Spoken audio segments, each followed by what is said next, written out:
Welcome back to Real Talk with Cyrus Jansen, and today we have a special guest in the studio, Colonel Douglas Macgregor. I wanted to get you back on the show because we are looking at a very big escalation, potentially here in the United States and Iran war, and it seems that Donald Trump seems to be going further and further down this escalation trap. We're over 5 months in. There doesn't seem to be really anything accomplished by the United States military. Very little strategic goals accomplished, and really just a lot of chaos and a lot of uncertainty. We're approaching the beginning of August. What is your take right now on the Iran war? Well, if we could just for a second step back a little bit, because I'd like to view what's happening with Iran and what's happening in the Middle East against a broader or wider strategic backdrop. I think it seems to me that the conflicts with Russia and Ukraine, Iran and the Middle East, and ultimately what I would call a cold conflict or cold war with China have reached a turning point. And there are a lot of people that are watching all of this, and they're saying, all right, we have two hot wars, one cold war, and are they now merging into a larger, more dangerous war? And I think we have to go back and focus on the original missions of the three conflicts and then look at where we are today. When you talk about Ukraine, I mean, that mission focus hasn't changed. I would say it just hasn't worked. This is exhaust the Russian military and economic power in Ukraine using U.S. and allied technical and financial support to the point where the Russians simply fall apart. Their society collapses, their government falls, and Ukraine emerges triumphant. Well, that's not going to happen. So that's obviously a dead end. And I don't know what it means right now for the future, because it's unclear to me whatever this recent meeting meant. And when you go to the Middle East, there the mission has not really changed dramatically. It's evolved. Ultimately, we went in there to support Israel in its ruthless war of destruction against Israel's enemies. And who are its enemies? Well, it's got lots of enemies, and they're multiplying, Cyrus. They're more and more picking up on this. But as a minimum, we're talking about Hamas, Hezbollah, the Iraqi Popular Mobilization Front, and Iran. Plus, I would argue, hundreds of millions of Muslims who now utterly hate and despise not only Israel, but also the United States. And the whole idea has been to make everyone submit to Israel's demands, to submit to the Greater Israel Project, to worship at the altar of Israel. What was interesting is the more recent discussion we had with Saudi Arabia about working together and developing some sort of nuclear arrangement. Suddenly it all ended abruptly because part of the demand that we insist on was that we go back to the Abraham Accords, which are about as popular as the plague in the Middle East. So that's off the table. We don't seem to have any real understanding or appreciation for what's happened. We tend to view everybody as somebody that can be bribed, frankly, that has no values, that has no roots, that believes in nothing. Well, that's not working out very well. And I think, frankly, that's where we are. We don't have to talk about China right away, but, I think we should touch on it because it's part of a Cold War. And I think the Chinese leadership knows it, and the Chinese are winning it. We're losing it. So I would argue that all three wars have turned into losses for the United States. And, to be frank, Trump inherited at least one of those. That's the Ukraine war. I think he unnecessarily created the Cold War with China. He could have gone in a very different direction. Big mistake. And then, of course, he's jumped in with both feet into this morass created by Israel in the Middle East. And that is not going well by any stretch of imagination. So when you say the Iran war, we need to refer to something much larger that's really regional. And everything is spilling over, as we saw very recently with the attacks that we and the Saudis made on the Popular Mobilization Front in Iraq. Of course, most Americans don't know that the Iraqi parliament, the Iraqi government have tried to throw us out of Iraq repeatedly for the last several years. So that's part of the war. Hamas still thrives, is still there. The Israelis are still murdering people, although not at the same rate, but pretty consistently with each passing day in Gaza. They've now tried to Gazify Lebanon. Right. Syria is part of the problem. We're not quite sure where things are going there because I don't think Mr. Erdogan, who ultimately controls that place, has decided just how far he wants to go. We're trying to bribe Erdogan with F-35s and all sorts of other deals to keep him on side. But Erdogan's population, and the Turks in particular as a group right now, utterly hate and despise Israel. And they don't have much use for us.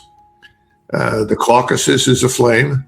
We're not sure what's happening there with Azerbaijan, which was a platform for the Israelis previously when they attacked Iran and is sympathetic to the Israeli state. We think that Erdogan has told them to back off somewhat, so maybe they have, because they ultimately submit to the demands from Ankara. They see Ankara as the older or elder brother. The Russians are in the Caucasus trying to keep things together.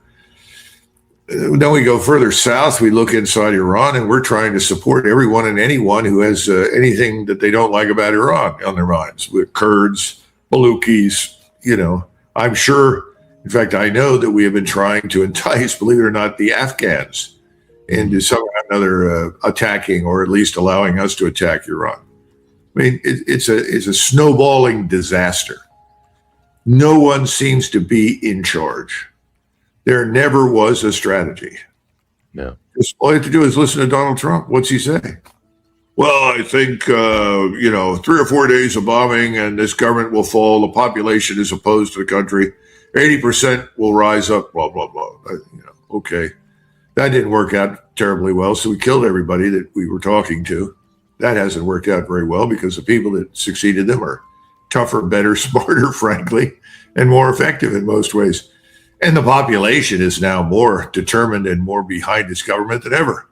Right. So now, we're going to destroy Iran. We're going to end this civilization in a night. I can do that and I will, and so forth. So what are we doing? It's what I saw during the Kosovo air campaign. Find something to bomb. Find targets. You're playing sort of a pop-up game all over the country, trying to track all these launchers and missile sites and storage sites and so forth, let alone this sort of elusive plutonium. It doesn't seem to be going very well. It hasn't been very effective. They emerged from the last round, that is the Iranians, with at least 70% of their missile arsenal intact and capabilities. I imagine at this point that's well up to 85%. And they have the benefit of both Chinese and Russian support. Neither Moscow nor Beijing are interested in seeing the country destroyed. By the way, even though the Sunni Turks don't particularly care for Shiites, they're not interested in seeing Iran be destroyed either. So you see this coalition of both Islamic states and extraterritorial powers who are all determined that whatever happens, Iran is going to survive. Iran has proven that it can survive. Right. It has survived. Now it's moving on to the next step, which is drive us out of the region, get us out 100%. How do you do that? Well, you destroy all the bases. And that has the pleasing aspect that demonstrates the extent to which we are incapable of defending our own bases, let alone any of our partners. Right. So when you take it all together, I think the wars have all become rearguard actions. We're not going to reverse what's happened in Ukraine. We can't reverse what's happened with Iran. There is no magic bullet that's going to turn defeat into victory. It's not going to happen. Since there was no strategy and the strategic minds that gave us this mess are still in charge, I think there's great confusion in the White House. I wish that I had been able to hear what went on in these meetings, but I don't see anything coming out of them of any real significance other than that now suddenly Trump, who was ready to throw Zelensky out of the Oval Office not long ago, is now treating him like his long-lost son. Right. Immensely stupid, but, so be it. It's almost as though he doesn't understand everything's a losing proposition. But the truth is, in military terms, he's fighting a rearguard action. And why? Well, this entire thing that we used to refer to as the rules-based liberal world order, which was always more imaginary than real because we made the rules. It is essentially a liberal hegemonic order captained by the United States, in which everyone, because we were the leading economic and military power, was quite willing to do what we said because they didn't want us to do anything to them that was bad. And also because they wanted to secure access to our markets. And they were comfortable having our forces as protection against communism and Soviet expansion. Well, that's gone. Our wealth is no longer what it was. In fact, we've been bankrupting ourselves pointlessly all over the world. Our currency is in serious trouble. Our bond yields are rising. People are dumping our treasuries. Nobody wants to play the petrodollar game anymore, sort of recycling money back through New York City. Our currency is in big trouble. So the real question is, what are we doing? Well, we're fighting a rearguard action. We're trying now to limit damage. Mm-hmm. But how much can we limit? I don't think we can limit. Colonel, that's a fantastic overview, and I like that what you had said as far as if we're talking about Iran war, it's much more of a regional war now because the spillover effect is very large. Obviously, we've seen United States bases all over the region being struck, U.S. servicemen being killed. I mean, it's really turning to this point of, where Donald Trump cannot control it anymore. And what my fear here is that Donald Trump is going to make a desperate move and probably try to escalate. I don't see him actually retreating, but do you see a scenario where, the United States actually, puts boots on the ground, launches some type of ground invasion or uses other groups in the region to launch a proxy war similar to how we did in Ukraine? What are your thoughts on a potential escalation and a ground invasion from the United States at this point? Well, I wrote something that's on my Substack, and you're certainly free to go download that and post it on your site. And it says Trump's war to the last missile.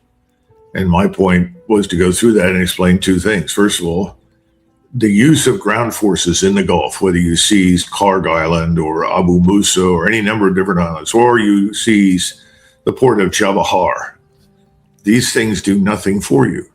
They change nothing. And you are at the mercy of all of these top attack weapon systems. In other words, when I say top attack, I mean top attack. Something comes in above you at very high speed or in the air from your flank and you can't stop it. And that's what we've already figured out. We can't stop the attacks on our bases. Now, why would you want to put, say, 5,000 or 10,000 light infantrymen, regardless of how well equipped or well trained they are and well led, into any of these places? I mean, you put them in there, they'll go do what you tell them to do, and then what? They've got to protect themselves. And how do they protect themselves against this top attack system? This ISR strike system, as I call it. Well, you can't. They're under persistent surveillance. If they move, if they talk, if they walk anywhere, they're going to be identified, they're going to be targeted. What happens when they have wounded? How do you get them out? The only island, quite frankly, that has a real fresh spring water source is Karg Island. All the others are rock. So how do you supply the water? Well, then we'll go ashore in Bandar Abbas, a city of 250,000 people. I don't know how many are there right now. And you have the Bushehr nuclear reactor. What do you want to do? Capture the reactor? You capture the reactor and anybody around it, and what's that do for you? Well, it's a bargaining chip. What if somebody hits it with something? Then you've irradiated all of your troops. An accident there is fatal. The Iranians can withdraw, they can evacuate. What do we do? When you start destroying all these desalination plants and oil infrastructure, Iran strikes back at everything left in the Gulf. And, we've been saying for weeks, and I think I was on your show before, and I said, well, if we stop now, and that was weeks ago, we can probably recover from the position we're in the Gulf, that is the global energy structure or system. We can recover in 2 to 3 years. And that depends upon ending any conflict, because as long as there's a conflict of any kind, no one with money to invest, no one with money to lend will go in there to finance reconstruction. So nothing will change. I hear people saying, well, they're building pipelines to go around things. That's not true. Nothing is being built over there right now. And why would it? Why would you invest heavily in something that could be destroyed tomorrow? So, the question is, if you go back hard now on the assumption that, well, this time we can get the right target set. This time we can really hurt them. This time they'll capitulate. all of which I think is delusional. If you go back in now, it'll be a decade or more before anything recovers down there, which means that you've not only lost control of the Strait of Hormuz, which is something that is not only embarrassing, obviously, but it's something we can't reverse. And we have plenty of experience with it. I think I was on your show and I talked about the Dardanelles and what happened to the British and the Turks. And the Turks held the Dardanelles and the British couldn't dislodge them. They started out with 50,000 troops when they landed the British. And 9 months later, they had 500,000. They couldn't do anything. They had to get them out. And they walked away and they never tried again. And when the war ended, even though the Turks had been on the losing side, everybody made the decision to turn the Dardanelles over to the Turks on condition that we all abided by this thing called the Montreux Convention. And by the way, the Turks charge fees for movement through and so forth because they've got to maintain it. It's not cost free. You don't just sit there and all the channels remain open and nothing silts up and so forth. That's worked.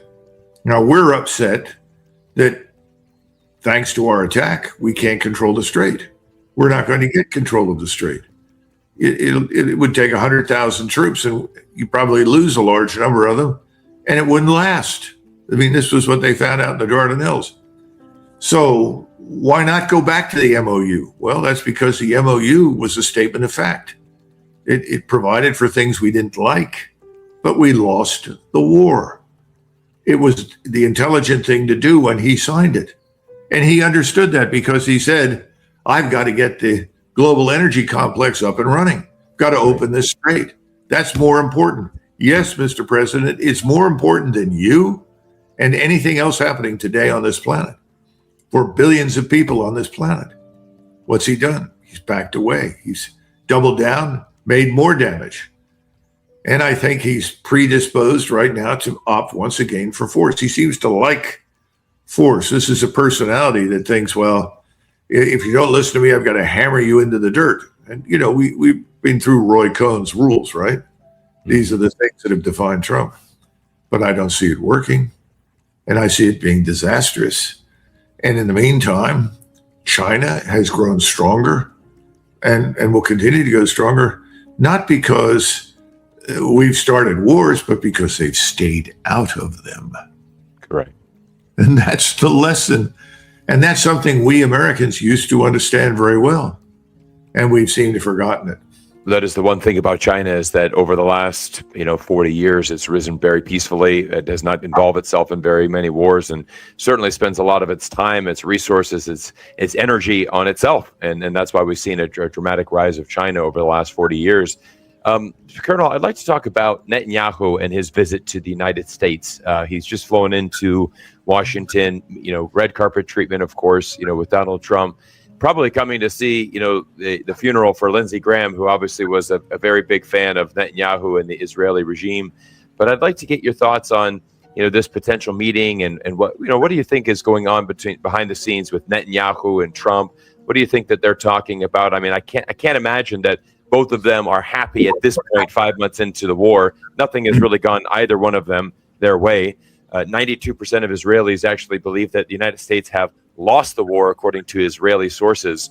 So what do you think that this strategic meeting is going to accomplish, or what do you think that they're going to be discussing right now? It's all pure speculation. But we can start from certain, what I would call ironclad assumptions. Zelensky and Netanyahu, part of the same cabal, backed by most of the same Zionist billionaires who hate Russia, hate Iran, and would like to see both destroyed. So both of them have the same interest, and that is to keep the war going. Whatever you do, Mr. Trump, don't stop. Keep bombing, keep sending us money, keep sending us equipment and supplies. Help us to fund more mercenary forces. This is Ukraine, and we will win. Just give us some more time and we'll pull this out and win. Of course, 50% of everything you give these people ends up in bank accounts and in Cyprus and God knows where else, because these people are terrible crooks and criminals. But sadly, it looks like President Trump was advised by his handlers who own him and others to go along with this. So I suppose we'll come out with some sort of plan to send X numbers of millions of dollars and more equipment. It's not going to make any difference. Ukraine's losing this war. The whole posture of Russian forces is changing, and Russia is moving now aggressively west. And Odessa is useless to the Ukrainians as a port now. It should have been shut down a long time ago. And now Ukraine is a landlocked entity of no particular value to anybody. Russians are moving into Kharkov. So I think that over the next month or two, Ukraine is quite liable to collapse on its own at this stage. I don't think MI6 or the CIA and hundreds of millions of dollars and any more, equipment can save them. I think they've had it. They're also running out of manpower. And even in the western part of Ukraine, which is the most anti-Russian, anti-communist historically, and I know those people. I grew up with some of them, and I loved them personally. But they've now turned on the government. They don't want their families murdered on the battlefield by the Ukrainian leadership that simply treats them as cannon fodder.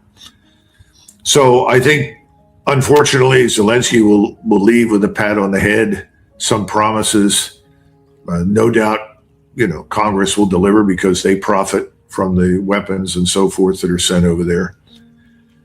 Then we come to Mr. Netanyahu, and of course, Mr. Zelensky will do anything he can to ingratiate himself to us, including, I'll join the war against Iran. Okay, thanks. And now then you turn to Mr. Netanyahu. Mr. Netanyahu has lost the war. Israel is in a very real danger of going out of existence. All over the region, all of the elites privately are saying the same thing, from the Indian border all the way to Morocco in the Islamic world. Sykes-Picot is dead.